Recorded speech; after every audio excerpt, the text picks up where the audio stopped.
Good evening, everyone. So, powerful song choice, Allison. I really like that. And good song choice for tonight's topic. So, run to the Father. Daily prayer is the topic of tonight's talk. So, I like that refrain from the song, the title of the song, Run to the Father. Ooh, again and again and again and again. So tonight, we're on step 11 of the 12 steps. So one more step after tonight. But tonight focuses on daily prayer. Sought through prayer and meditation to improve our conscious contact with God as we understood Him. Praying only for knowledge of His will for us and the power to carry that out. So a pretty simplistic definition here. There's a lot you can say about prayer.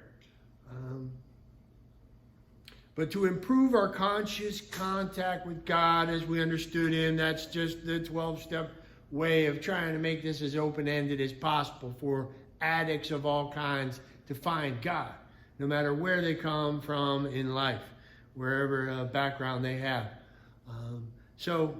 Yeah, we can forgive them that. It's not an explicitly Christian program, but it sure has Christian origins and Christian principles built into it. So to improve our conscious contact with God, that obviously could be misunderstood, but from a Christian point of view, when we understand that it's a personal contact, not just conscious contact with my inner spirit or with some energy or force or something.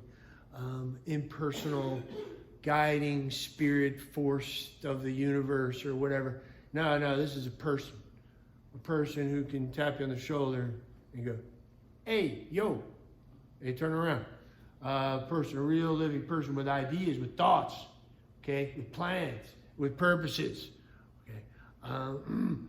Different altogether than some impersonal force or energy, okay?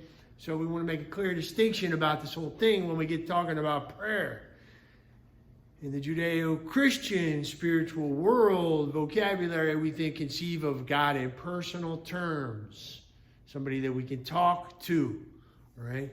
And that's threatening because a force, an energy force or whatever the heck, isn't necessarily threatening, it doesn't impose a plan or a will on us. But this being does have the audacity to teach us things, its ways, God's ways. So the soul needs prayer, this conscious contact with God. Soul needs prayer like the body needs air. The soul needs prayer like the body needs air. The soul needs prayer like the body needs air. All right, that's enough. I made a rap about that one time. I made a prayer rap. The soul needs prayer like the body needs air is my little refrain. But, actually there's so much truth in that. That's why I think people like it, because you hear that and you're like, that's funny, it rhymes, but that's actually true. Like, profoundly true thing to say. The soul needs prayer like the body needs air. How many people are suffocating inside their soul? Need to open the windows, let their soul breathe. We're made for the presence of God. He made us for His presence. It's natural for us. It's unnatural to keep God out. To live all alone in that stifling, claustrophobic environment of our own soul, all by ourselves, just us talking to ourselves. We let God into that dialogue, a real personal being. So the first point I wanted to make here is the importance of prayer, the necessity of prayer, even. So the 12 Steps and 12 Traditions book says, those of us who have come to make regular use of prayer would no more do without it than we would refuse air, food, or sunshine. As the body can fail its purpose for lack of nourishment, so can the soul. This is echoed in the scriptures. manifold examples of that. All those who have persisted have found strength not ordinarily their own. They have found wisdom beyond their usual capability. And they have increasingly found a peace of mind which can stand firm in the face of difficult circumstances. So the soul needs prayer. First and foremost, this point I want to make is just to focus on the desirability of this thing. Whatever it is, we need it. It's good and desirable. All right, now let's talk about how we get it. How do we get a prayer life? Well, we got to battle for it. Got to fight for it. It takes personal effort, Herculean effort sometimes when we don't feel like it. It's like a marriage, I guess, sometimes. I don't know. I'm in dangerous territory here talking about this because I was a celibate man, but I also deal with a lot of married couples. And my parents were married and stuff like that. So I've seen it in action. And I know it's tough for y'all. Raise your hand or say amen if you concur with that statement. All right, it takes constant work. It's a battle, huh? Battle with your own pride, battle with patience, battle with self-sacrifice, battle with whatever. All right. Fill in the blank. It's tough. It takes constant work, rolling up your sleeves day by day. Well, it's no different in the spiritual life. There's ups and downs in the relationship and mood swings and seasons and periods of life that we're going through where prayer comes easy or a prayer might be difficult. That's normal and natural, the ebb and flow we call consolation and desolation in the spiritual life, to use spiritual terms of Christian or Catholic spirituality, consolation and desolation in prayer. So the battle for prayer, here's what the big book of AA says. It works if we have the proper attitude and work at it. It works if you work it. So work it because you're worth it. No, I'm sorry, I messed that up. It works if you work it, so, hold on. It won't if you don't, so work it because you're worth it. All right. Let's all say that together 3 times. All right, now, all of us, it says in the 12 Steps and 12 Traditions, all of us without exception pass through times when we can pray only with the greatest exertion of will. Occasionally, we go even further than this. We are seized with rebellion, so sickening that we simply won't pray. When these things happen, we should not think too ill of ourselves. I love that statement. Don't beat up on ourselves, okay? The saints and mystics went through this stuff. This is normal. This is ordinary in the spiritual life to go through periods like this. Don't freak out. Start wigging out. You press on and persevere. All the great men and women of our tradition in the scriptures, for instance, went through dark periods. If you want to talk about the battle for prayer, how about the great image of Jacob wrestling with a man all night? Okay, or Abraham and dealing with his doubts and fears, or Moses. All right, David, read the Psalms. I mean, it's a struggle with God, with ourselves, and with the world. All right, to fight for the spiritual life, we got to battle. We should simply resume prayer as soon as we can. Don't beat up on ourselves or think too ill of ourselves for these things. But just resume as soon as we can, doing what we know to be good for us. It's practical. Now, here's a great quote from the Catechism of the Catholic Church on this battle. Prayer is both a gift of grace and a determined response on our part. It begins with God's initiative, but we have to put forth effort. Determined response on our part. It always presupposes effort. The great figures of prayer of the Old Covenant before Christ, as well as the Mother of God, the saints, and Christ himself, all teach us this. Prayer is a battle. Against whom? Against ourselves, against the wiles of the tempter, who does all he can to turn man away from prayer, away from union with God, and I would also say the world all around us, constantly trying to keep us from praying, filling our world with noise, and constantly dangling shiny things in front of our face, anything to get us away from God. It will suck the faith out of our soul like a big old syringe every day. It's like trying to keep something warm in the refrigerator to keep our faith in the world.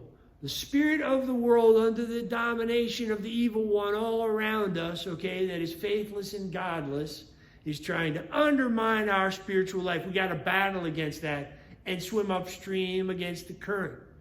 Not to mention our arch enemy, these demonic powers that are trying to do everything they can to bring us to ruin for all eternity and separate us from Almighty God, our Creator. Hates prayer. And our flesh, so weak. Oh man, these are what we have to battle with. So now let's talk about the interiority of the heart. We know we want to pray. It's desirable. It's good and desirable. We need it like our body needs air, and we're willing to fight for it, okay? Now, what the heck is it? Well, something that takes place inside our hearts. Let's get that nice and clear. It's not just words on our lips. People always say, I got to go say my prayers.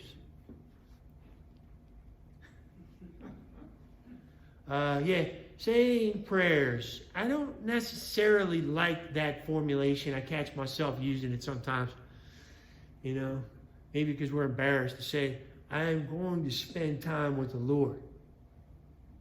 Rather than just say, hey, I got to go say my prayers. But really, what is it? It's personal encounter in our heart. That inner sanctuary. Our spouse can't go in there. We can disclose it to our spouse or our best friend or whoever. But even our guardian angel doesn't have access to our heart in the same way that we do. No one can get in there and experience what we're experiencing from the inside except us. Oh, and one other being, our Creator.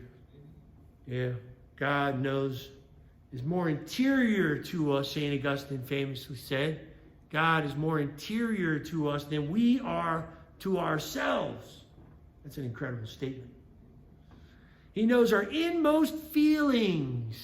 The Book of Wisdom, chapter 1, verse 6. Think about that. Every texture, every nuance of your feelings in the very same way that you're feeling them. You can try to articulate them to someone else with mixed results. But God actually, He doesn't. Somebody else can try to empathize with us, sympathize with us. God is more empathetic than we can possibly imagine. He knows exactly what we're feeling. What are some other good quotes? Yeah, I like this. God alone is the kardiognostes. This is a word found twice in the New Testament. Greek word. It's one word, but it really means knower of hearts. That's how it's translated usually, but it's a word St. Peter uses in the Acts of the Apostles, chapter 1 and then chapter 15. He refers to God as the kardiognostes, just like what it sounds. Cardio, heart, okay? And gnostes, where we get the word knowledge. Knower of hearts. What a cool thing for Peter to say. Lastly, here's a good quote from Proverbs, which gets at this fundamental solitude we all have with ourselves, our own interiority. Yes, we can share our hearts with other people, but ultimately there's a kind of a primordial solitude for all of us. Going back to the original Adam before Eve was created, all of us have a certain original solitude. Pope John Paul II talked about this in his theology of the body. Okay, that interiority is our hearts. And we encounter our Creator. What is heaven going to be like? St. Paul says, it's when God is all in all. When He completely dwells in us in an unimpeded fashion. Occupies all of His creatures perfectly, fluidly, in total harmony, our will and God's. we'll just have this inner dialogue going on all the time. It just be, that is what we're made for. And we get a little foretaste of it now with this life of prayer. So this ongoing dialogue or conversation or sense of conscious contact with God that the 11th step refers to is a nice way to put it also. Here's a good quote from the Proverbs. The heart knows its own bitterness, and no stranger shares its joy. Proverbs 14:10. The heart knows its own bitterness. No one else can really know ultimately what we're feeling in the very same way we're feeling. All right, at that point, you can use a philosophical word to describe that. There's a certain incommunicability about the human person, about any person. Something is ultimately inaccessible. Only we dwell at the source of the font of our very being, except for our Creator. You can't really keep him out, ultimately. He knows everything. Knows us better than we know ourselves. Prayer of presence. The Pharisee, remember, Luke describing a Pharisee and a publican praying next to each other in the temple. And the Pharisee stood and prayed thus with himself. I thank thee, Lord, that I am not like these other men, like this tax collector. He stood and prayed thus with himself. He was praying with himself. He wasn't even in the presence of God. He's talking to himself. Man, we can trick ourselves in prayer, find ourselves doing that, if we aren't accustomed, habituated to the presence of a personal God. Really coming into the presence of a personal God. Feeling it, knowing it. Consciously making the effort to come into the presence of a personal God. Or else, we can fall into this trap. Here's a man who's had a lot of religious training and formation, and he stood there, our Lord says, and prayed thus with himself. There was no conscious contact there. No personal presence. He's just talking to himself. Wow, that is scary. All right, now, what are some other examples here? Here's a quote from the Catechism. The great mystery of our faith requires that we live from it in a vital and personal relationship with the living and true God. This relationship is prayer. I like that simple definition. This relationship, this vital and personal relationship is prayer. With the living and true God, it's a vital and personal relationship. I think I'm going to skip the last part. Let's just end right there. God bless you.